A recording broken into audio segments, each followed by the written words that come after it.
Well, thanks for joining, everyone. Sorry it took a few minutes to get all the technical issues figured out, but thank you for joining the FHA Action Marijuana webinar, where we're going to be talking about IM26 and Amendment A, one looking to change South Dakota law, the other looking to change South Dakota Constitution.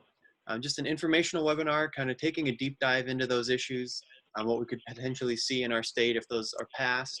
And to discuss these two issues, we have three experts on the call tonight. The first is Mandy Mowry. She's the Deputy State's Attorney for the Minnehaha County since 2006, and she's the team lead of the Narcotics Division at the State's Attorney's Office, where she leads a team of 6 other felony prosecutors. We also have Dr. Scott Eklund from the Sioux Falls area, who's been a family physician for 37 years and formerly served in the South Dakota House of Representatives. And we have Senator Jim Stalzer, who has previous experience as a staff sergeant in the United States Air Force, currently is a senator for District 11, and also was formerly a representative in the House as well for District 11. So those are our 3 presenters tonight, and I'll just take a step back and let them take it away.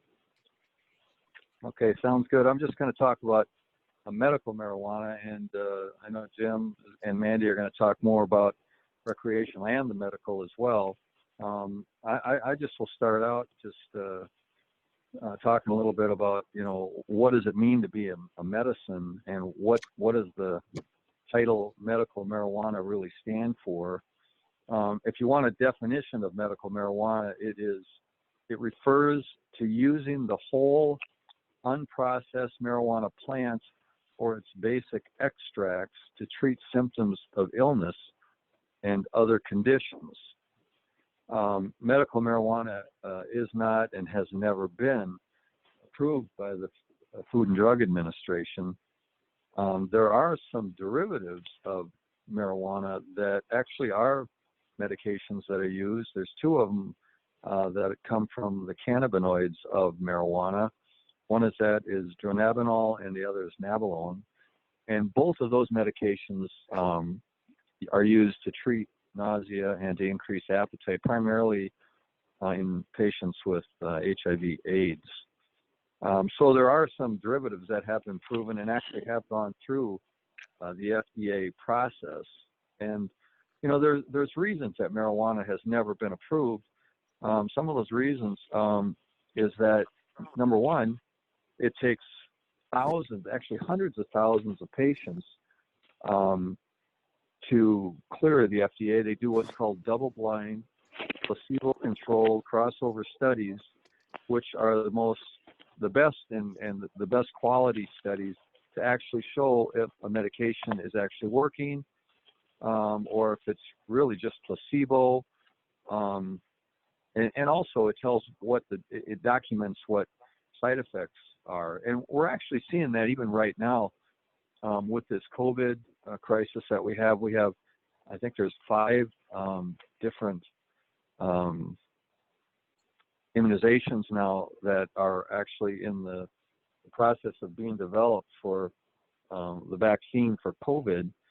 And you probably have heard about these. And Johnson & Johnson has one, Pfizer has one, and they have actually had to put some of the testing on hold because one of the patients or 2 of the patients had some kind of an illness.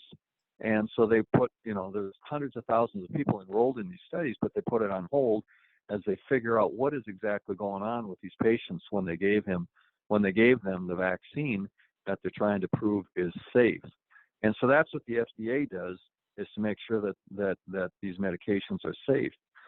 And really, the FDA is not involved with marijuana because this is more of a ballot initiative. And this ballot initiative stuff is it takes the FDA and medical science out of it, and it basically becoming a ballot initiative. It's primarily based on anecdotal evidence.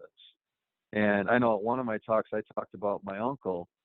When I was a young medical student, I went to a family gathering, and my uncle came up to me, and he was an old farmer from Wisconsin, super guy. But he came up, and he used to milk cows for a living, and so his knees were bad. And he said, "Scott, I got to tell you," he said, "I found the greatest thing for my knees." And I said, "Really? So what are you doing?" He said, "I rub them every morning with WD-40." And he says, the best thing that ever happened. And I mean, I'm kind of going, really? Okay. Rubbing your knees with WD-40. I mean, honestly, scientifically, that doesn't really make any sense. But hey, you know, if it makes you feel better, that's great. But that's what we call anecdotal evidence. It really wouldn't stand up to a double-blind, placebo-controlled crossover study with 100,000, you know, people, you know, being tested. That really wouldn't do it. But that's what we're doing with medical marijuana. And the other thing we have with medical marijuana is we're smoking it. You know, you can get the bars and everything else, but and the gummy bears, I know those are available. But what we're really talking about is being able to smoke marijuana and for medicinal purposes. And when you smoke it, you have a significant variety of dosages, because some people inhale deep, some people inhale lightly, some people inhale 3 times a minute, other people inhale 30 times a minute.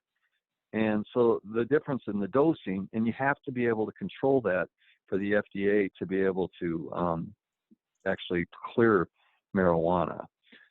So the problems with it as a medication also include addiction. Conservatively, the addiction rate is considered to be about 9%, and that's similar to alcohol. But if you look at kids that started out when they were young and they're smoking it on a daily basis for several years, the addiction rate is considered to be much higher than just 9 to 10%. Some people say as much as 30 to 40% in that population. And the other thing that we see, especially with adolescents, they start smoking young, we see significant cognitive deficit that are permanent. Just kids can't think. Their higher reasoning gets burned out early on. Even there's been studies on MRIs where the brain is physically changed because of the marijuana.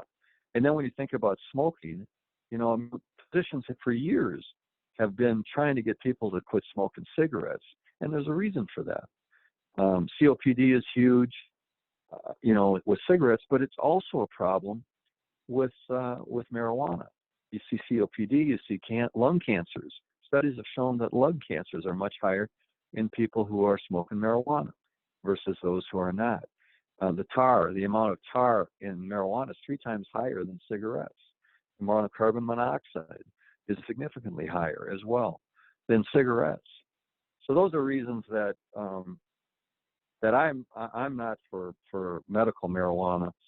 If you're going to get marijuana approved through the FDA, there's 5 criteria that has to be fulfilled, and marijuana doesn't fulfill any of them. The first one is the chemistry must be known and reproducible. Well, we have these little mom and pop stops down in Colorado, which is where they're called dispensaries, and so they're growing marijuana in the back of the store, and there's different breeders or growers that make it, and they've learned to actually increase the THC, which is the hallucinogenic part of the marijuana plant. They've increased it 80% from the marijuana that was smoked just 20 years ago. And then you can smoke it, you can vape it, you can ingest it, and so you're getting different amounts. So, you know, you can't reproduce what the drug's chemistry really is. You got to have adequate safety studies. That's the second thing the FDA requires. And you can't even study safety if it's not standardized. The third thing is it's got to be adequate and well-controlled studies that prove efficacy. And I talked about that earlier. All we have really with marijuana is anecdotal, you know, people saying, yeah, I smoke it and my pain is better. But there's no really good studies that actually prove that. The fourth thing is that the drug has to be accepted by well-qualified experts. And there are no physician organizations that strongly are pushing for medical marijuana. There are physicians out there themselves that are pushing for it. But the American Medical Association, their statement is cannabis is a dangerous drug and as such is a public health concern. The American Academy of Child and Adolescent Psychiatry said medicalization of smoked marijuana has distorted the perception of the known risks and purposed benefits of this drug. And then the American Psychiatric Association said, no current scientific evidence that marijuana is in any way beneficial for treatment of any psychiatric disorder. The approval process should go through the FDA. And then the last thing that the FDA requires is scientific evidence must be widely available. And we don't have any of that evidence. And to pass the FDA, you have to have that evidence. But to pass a ballot initiative, you have to just say, well, we have people that are hurting, and we want to try and help alleviate their pain, which is a noble cause. But do we want to open up the risks of medical marijuana, especially to our kids? And that's the biggest thing that I have a problem with this medical marijuana. Yeah, we say it's to help people who have chronic pain, but kids are watching their parents, and if we kind of put a rubber stamp of approval on medical marijuana, the kids are going to say, well, it's probably it can't be anything worse than 3-2 beer or something like that, and we're going to see a lot more experimenting, and that's when you get into the problems. Was when the kids get after that. So I really feel strongly that medical marijuana would be bad for the state of South Dakota, and I really urge all of you to tell your friends to vote it down. It's not, and I know right now the polls are saying it's really probably going to pass. Last I heard was like 70% approval. I hope that's not the case, because it will change the landscape of South Dakota forever, which it has done for all these other states, and especially Colorado. And I know Jim is going to talk about that, and Mandy's going to talk about that as well. So I'm going to shut up and listen now. So who's ever next, go for it. So for my portion of this, I mostly speak about how it's going to impact the criminal justice system, because that's where I'm at with this.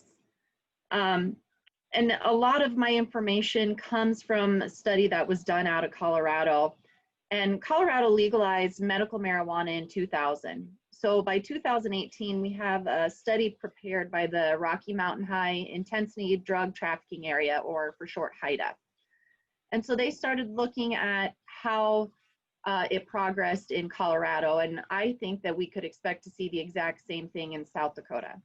So in 2000, Colorado legalized medical marijuana. They allowed for possession up to 2 ounces and 6 marijuana plants.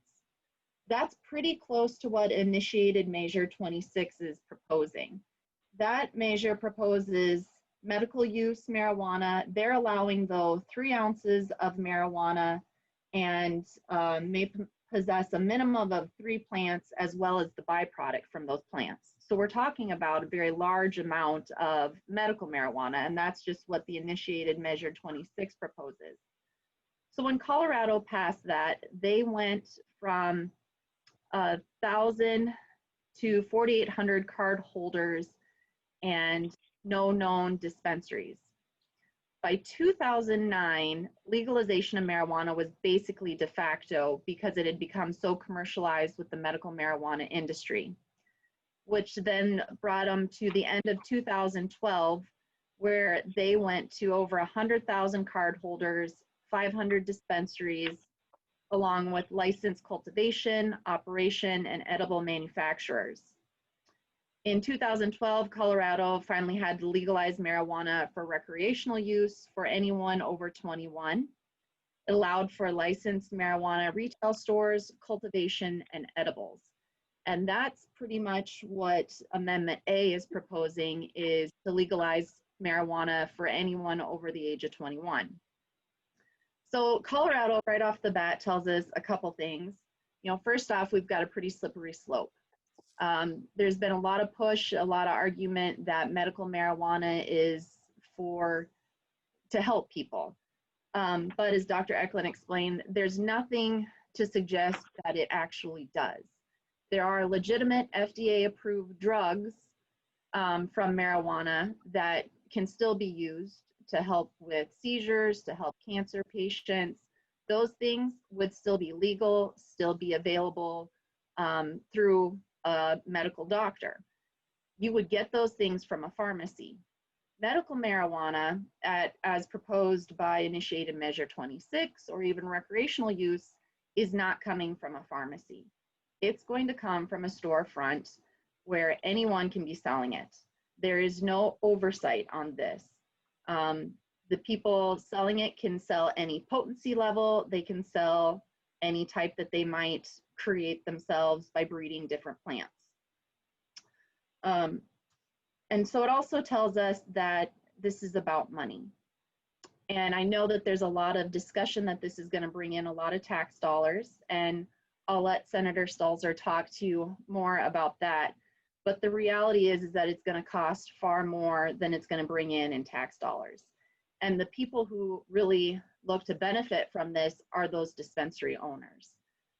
They're the ones that push this primarily because they're the ones who are going to make the money. It's not going to be the citizens of South Dakota that see the profits from this. The citizens of South Dakota are going to see the bills from this.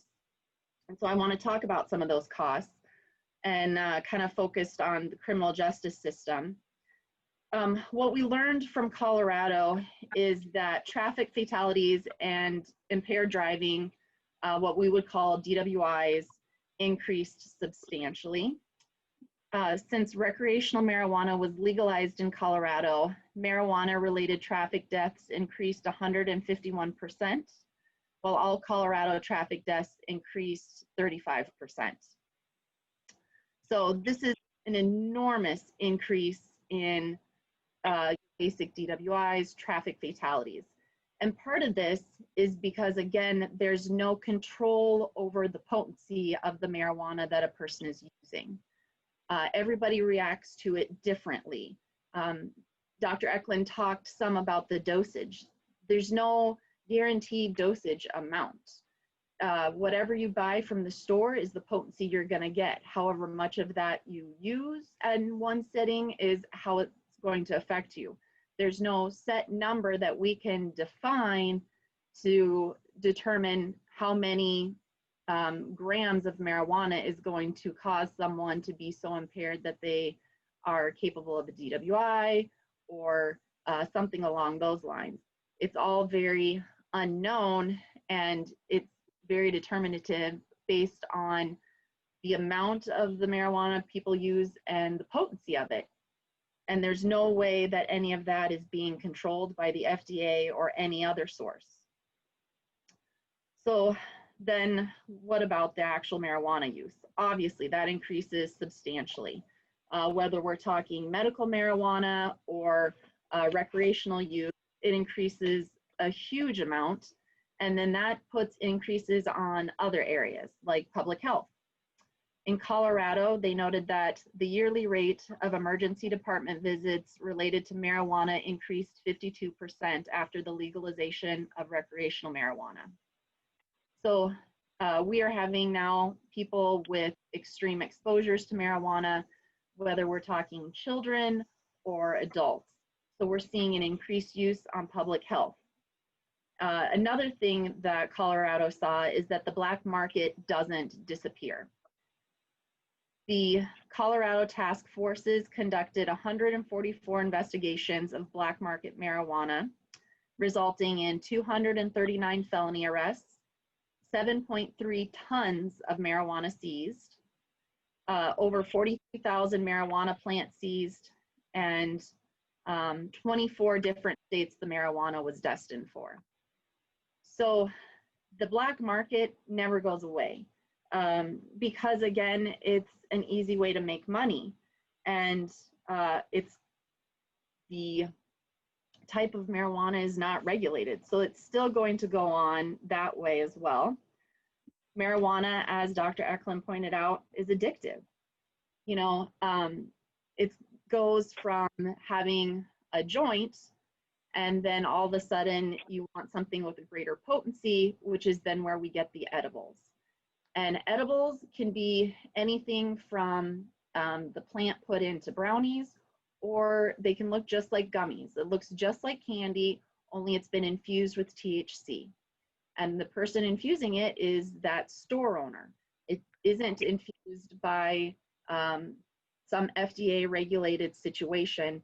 It's just going to be whoever the storefront is and however much potency they can get out of their THC to infuse these edibles. So then we look at societal impact. Looking at Colorado, their violent crime increased 18.6% and property crime increased 8.3%. since 2013. So what that tells us is that while we might not be making arrests for small amounts of marijuana, we're going to be making way more arrests for violent crime and property crime. Why is that? Because property crime generally goes hand in hand with drug use. People want more drugs. They need money to buy the drugs. The quickest way to get that money is to steal from someone else and to pawn those items. We see that pretty regularly now. I would anticipate if marijuana is legalized, we're going to see that even more. Why the increase in violent crime? Because there's still going to be the black market going on. And inevitably, with drug deals, you have guns involved. And that leads to violence, whether it's aggravated assaults or potentially homicides. In Minnehaha County, nearly all of our murders deal with some sort of drug involvement, whether it's selling the drugs, ripping somebody off from the drugs, ripping someone off from the money they've gotten from the drugs. It's a violent cycle and it doesn't stop, and it certainly wouldn't get better by decriminalizing marijuana. So those things certainly are going to go on.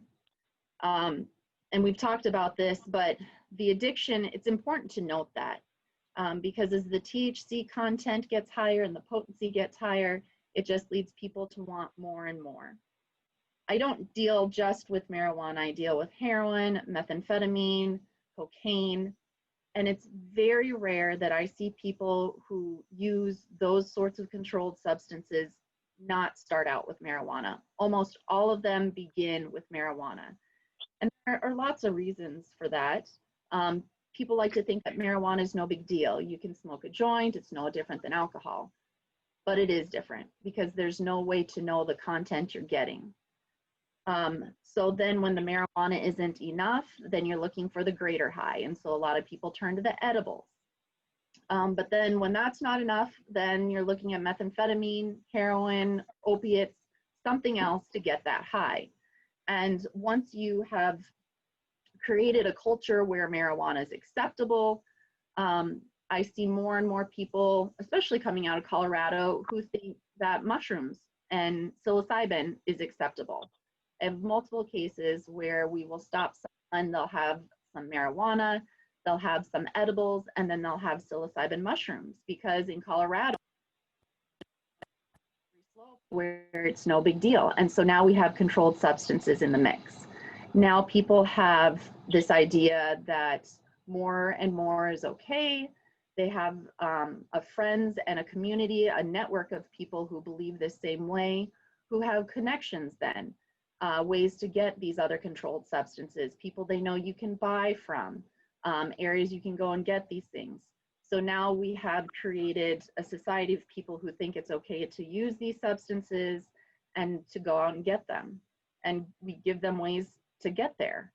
So long story short, any tax dollars that I see coming in from legalized marijuana will never offset how much we're going to pay in increased criminal prosecution, in increased court time.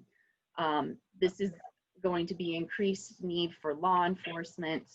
And we're going to go from having lesser misdemeanor crimes. Now we're going to be looking at felony grade offenses, whether it's people moving into the controlled substance realm, whether it's property crime, whether it's aggravated assault, murders, things like that are going to increase.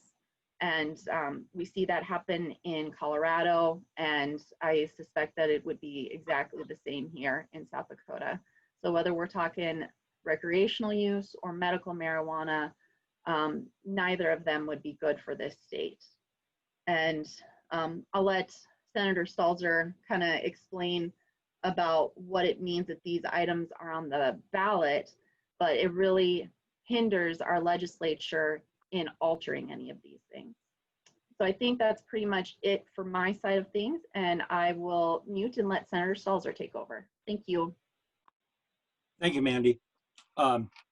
First I'll go through IM 26, which is the medical marijuana bill. Then I'll talk about the amendment, and then I have a few things to add that come out of Well, one of them was a task force I was on uncontrolled substances in 2019 for South Dakota, where I worked with actually Mandy's boss at the time, Sheriff Tom out of Pennington County and so on, and learned some things that I'll add afterwards. IM 26 is to make medical marijuana is 25 pages long and contains 95 sections. They're actually numbered through 96, but somebody was smoking something and left 95 out. So, but as Mandy said, you can possess 3 ounces or less of marijuana, but you can buy 3 ounces every 14 days. Currently, 2 ounces is a felony.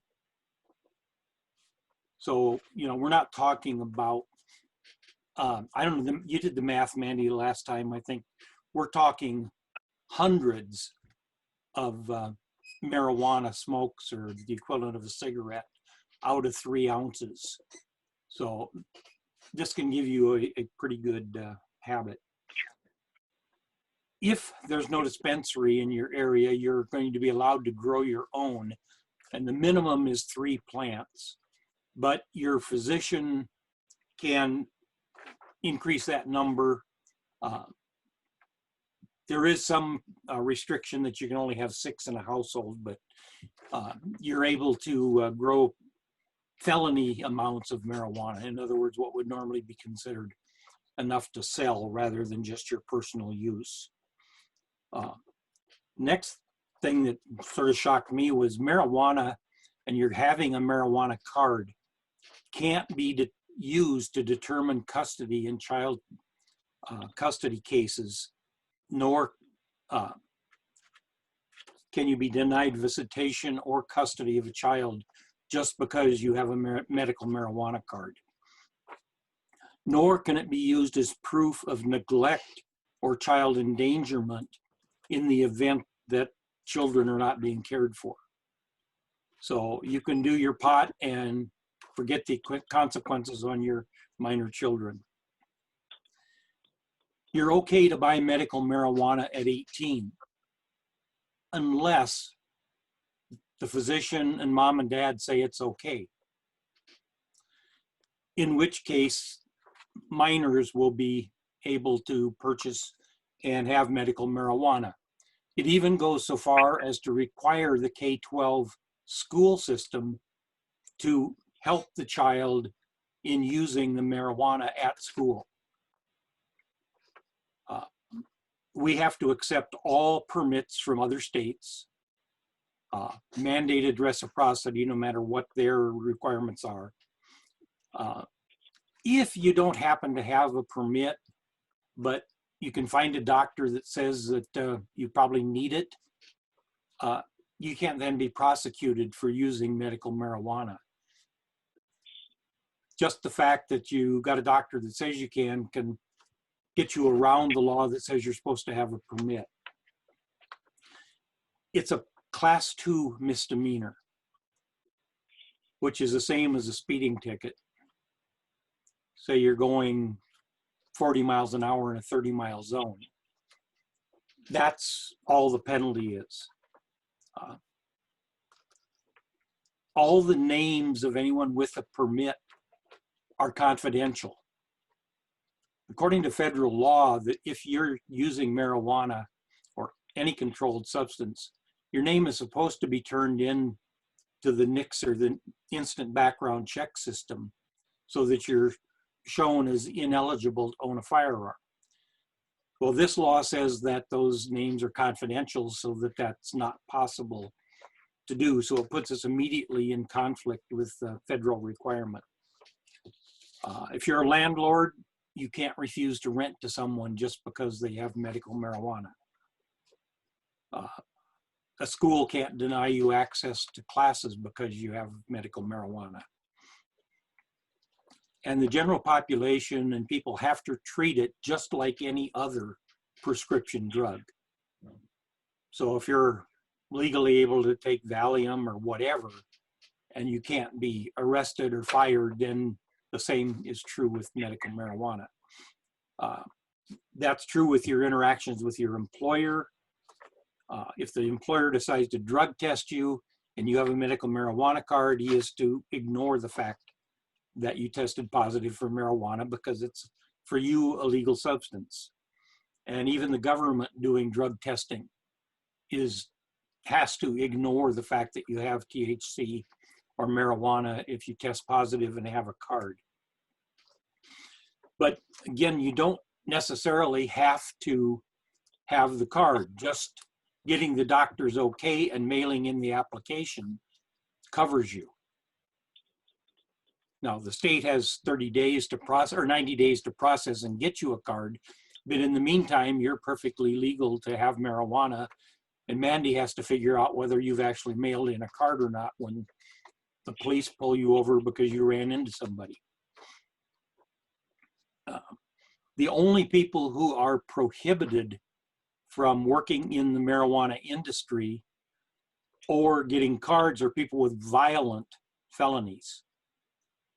So somebody, could have multiple felonies for having sold fentanyl, cocaine, what have you, and still be eligible to be participating in the marijuana business. You can't be disciplined by an occupational or professional licensing board because you have a medical marijuana. So your American Medical Association, the Bar Association cannot discipline someone because they have American medical marijuana card and are using marijuana. If there's a marijuana business, which is a dispensary or someone who extracts the THC and so on, only one of the people involved in the business or on the board needs to be a resident of South Dakota. The rest can be from California, Washington, Colorado, or wherever. And if a business that is a dispensary is caught selling to ineligible people or breaking other laws, the worst that can be done to them is they can lose their license for 6 months. But during that 6 months, they're still allowed to hold and own the marijuana that they had. And then as soon as their license has to be reinstated, they're right back in business with the same marijuana that they were illegally selling prior to this. So those are just some of the things that fall under initiated Measure 26. It looks like what they did is took all of the issues that they found. I must be having some internet issue. Whatever they found anywhere, they are now put into this bill, and a lot of the sections disagree with themselves and so on, but doesn't look like something I could ever vote for if it came up on the floor. And then we get to Amendment A, which, well, between these, they spent over $900,000 getting these things on the ballot. So there's definitely money in it someplace. This is the kind of thing that does not belong in the Constitution. First of all, under the amendment, you can buy recreational marijuana at 21. Now, if you buy it before you're 21, there's a really stiff penalty. There's either a $100 fine or 4 hours of training on why you shouldn't be using marijuana, which I assume the state's attorney's office or somebody has to pay for that 4 hours of training out of a budget someplace. But that's for delivery, distribution, purchase, possession, transportation, or consumption. Now, that $100 fine, remember, that's in the Constitution. Any of you who've been involved with legislation know that when we had a special session 2 weeks ago, we got 5 cents a mile to drive to Pier and to drive home because it's in the Constitution. twice it's been on the ballot that I know of to take it out, and the people leave it there. So that $100 a few years from now is going to be nothing. Some of the things that are unlawful in the constitutional amendment: operating a motor vehicle, a train, an airplane, or a motorboat is illegal while you're using marijuana. You can't smoke marijuana on school or corrections property. However, if the medical passes and the amendment passes, they're in conflict right there, because the school has to help the kid use his marijuana on school property. There is a loophole in this one that we'd all get thrown out of office if we took advantage of it, but we can prohibit the smoking of marijuana any place we ban the smoking of tobacco.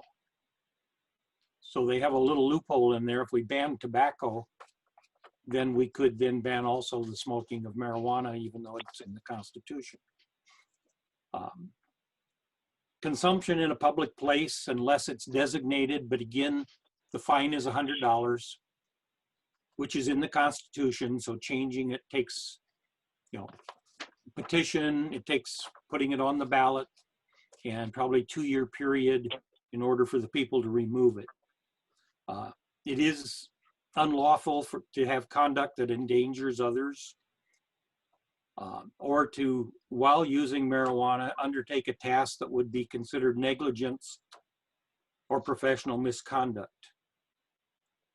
Your employer can actually prohibit you from using it at work, which is sort of opposite of what the medical marijuana bill says.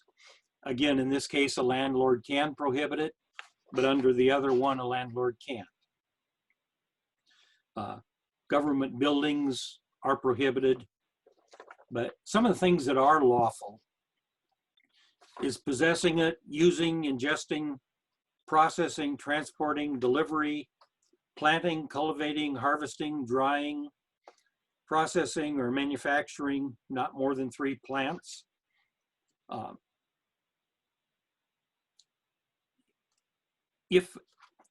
If there is no licensed dispensary in your town, you then will be able to grow your own. And that's where the minimum of 3 plants comes into effect. If your plants are visible to the public, you can get a $250 fine. But notice none of these things are anything but a civil penalty in dollars. Again, 21 years and over can have a bong, any medical marijuana, or any marijuana accessories. The government is allowed to license the businesses,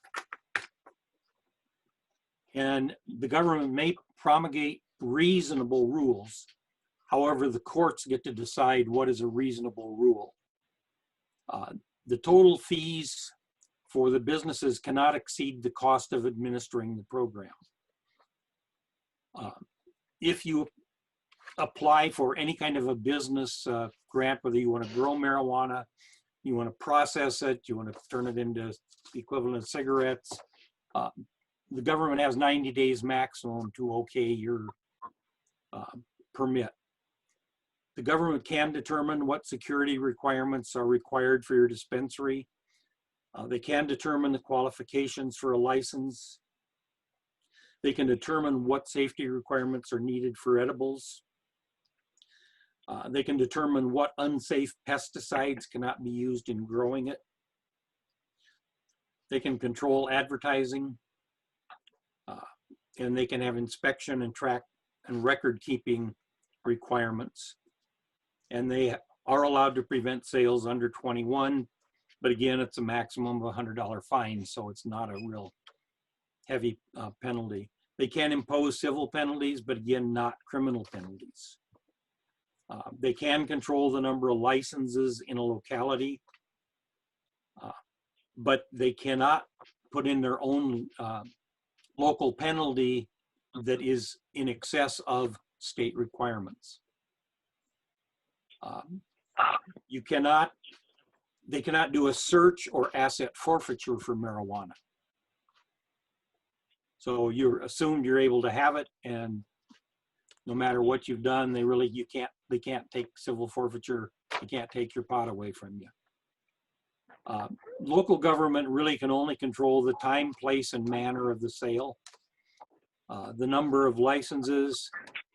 There is a 15% tax, and the legislature can change that after November 3rd of 2024. Now, Mandy mentioned the dollars. Any profit that's made, and they're predicting $25 million a year, although they take that times 10 to say 250 million. 50% of that is to go to K-12, and 50% is to go to the general fund. Okay, the state presently spends well over $1.5 billion on education in South Dakota. So $12,500,000 going into K-12 education is way less than 1% of the total money spent on education in the state. So they're not doing us any big favors saying that we're going to add a lot of money to education. I was at a program in Colorado 2 years ago with a middle school principal as a speaker, and he commented, we were promised all of these things with medical marijuana and then recreational marijuana, and the only thing my school is seeing is more kids using marijuana. And I think that's what we're going to see here as well. It also includes a section on hemp, giving the legislature till March 1st of 2021 to put hemp regulations in, but that's already been done, so that's sort of redundant. But a couple of years ago, again, when the middle school principal talked to us in Denver, we went to the Rockies and Cardinals baseball game that night, and walking back from Coors Field to the Hyatt Hotel, there were at least a dozen homeless people, and we're not talking old, elderly, mentally ill. We're talking 25 to 35-year-olds sleeping on the streets of Denver because they went there just to get marijuana. Couple other quick things that came out of the Controlled Substances Task Force.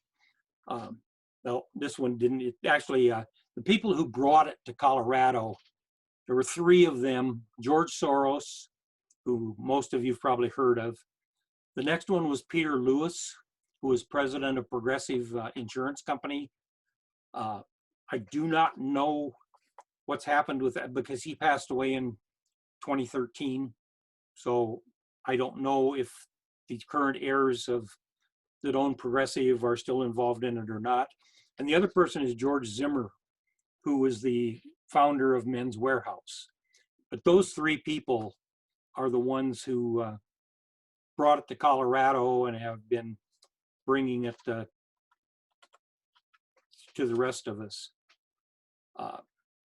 One of the things we heard quite a bit in the task force on controlled substances was all of these people who are spending years in jail for the possession of marijuana.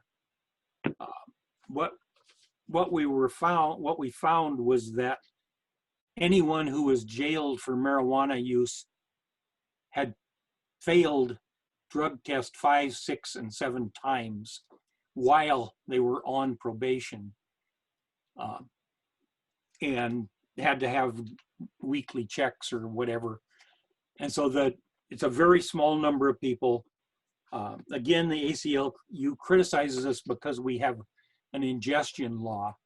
And prior to having ingestion law, we had the numbers were possession. It's just a lot easier for Mandy to prosecute under ingestion.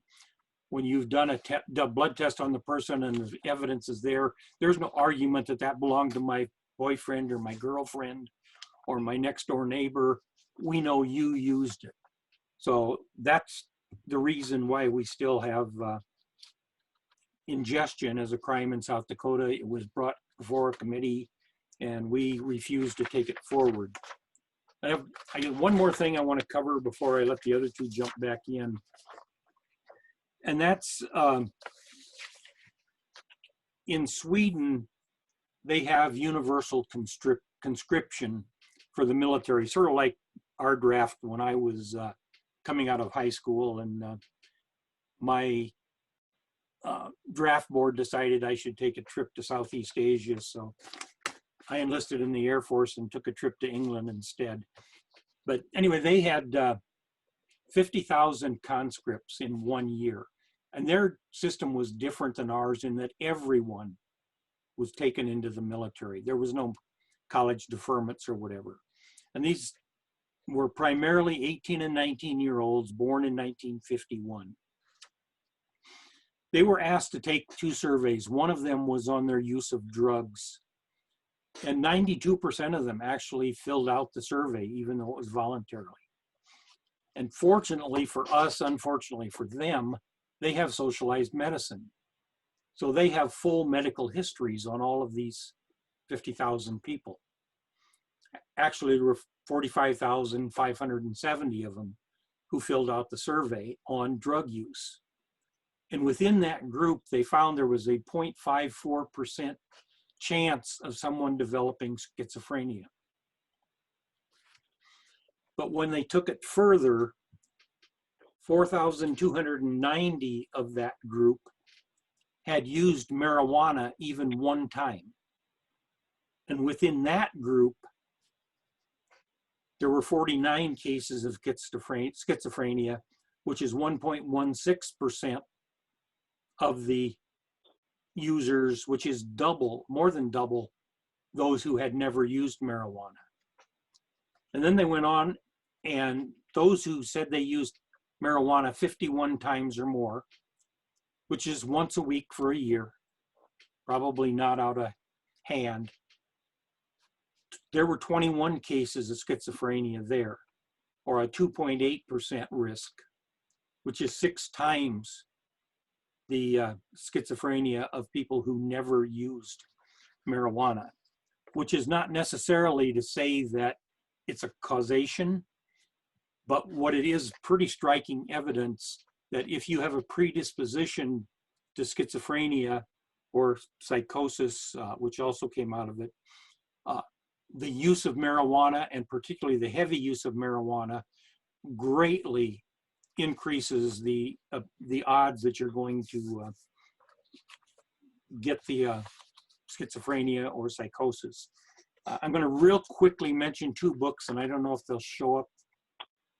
One of them is called Tell Your Children, and it's the truth about marijuana, mental illness, and violence.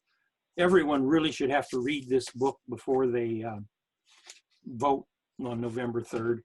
And the other one is Marijuana Debunked, which goes into a lot of the statistics that Mandy mentioned and many others as well that show how poorly people that use marijuana perform on going on to college. Their graduation rate goes down to almost 0 if they use it in a large amounts.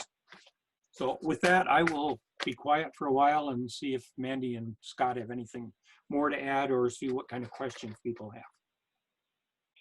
I was just looking at some of the questions here, and the last one that popped up was one of the arguments for medical marijuana is that it's all natural, chemical free. And if a grower was to use a fertilizer, would the seller be required to disclose that information?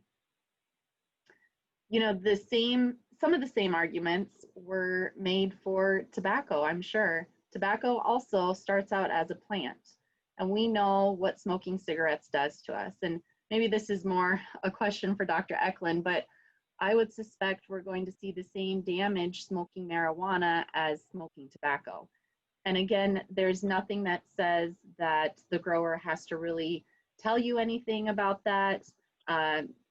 They generally will what the THC potency is, because they want to show you how high that potency is so that you have an idea of what sort of high you're going to get from it. But beyond that, there's just very, very little regulation on people. And that's part of the danger, is that you don't know what you're getting or what they're putting on the product.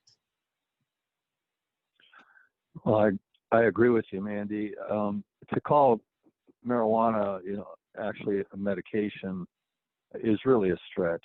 As I talked with, the FDA, it won't pass any of the FDA standards.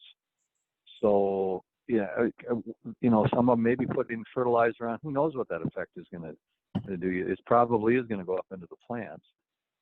So, yeah, I'm very concerned about if this thing should pass in our state. One other question we have here is from Dale. It says, will not Amendment A, if passed, be immediately enjoined due to the fact that it's more than a one-issue measure? Does anybody want to tackle that one? I'll maybe make a comment, and then I know, Mandy, this isn't your area of law either. But yeah, we do have a single topic, but there is also a section in this that is to be interpreted as liberally as possible. And again, there is also, if anybody watched the Amy Barrett hearings lately, there's a severability clause in there as well, as to whether one section can be ruled unconstitutional because of this type of thing, or whether they can be considered separately. So this is something I'd rather ask Marty Jackley than anybody else I know. And I think that can be said of both the constitutional amendment and the initiated measure. They're both poorly drafted. It appears to be a lot of cut and paste from other places. That's why the numbers don't match up. It's why they reference hemp when hemp is already, or industrial hemp is already legal in our state. These things have just been shoved through and put on our ballot because in South Dakota, it's relatively easy to get on the ballot, much harder to work through our legislative process. And as a result, we have the issues drafted now and could potentially be adopted into our Constitution, and it's going to be very, very difficult, if not impossible, to change them after the fact. Okay, thanks for that. That looks like all the questions we have in the chat for now, and this puts us just a couple minutes short of an hour, so I think we'll just go ahead and close it off there. I want to be respectful of everyone's time, and I really appreciate everyone joining. As long as everything works with the recording, we'll be publishing this later this week. But thank you everyone for joining, and thank you to our presenters. This has been a really, really informational evening. Thanks everyone.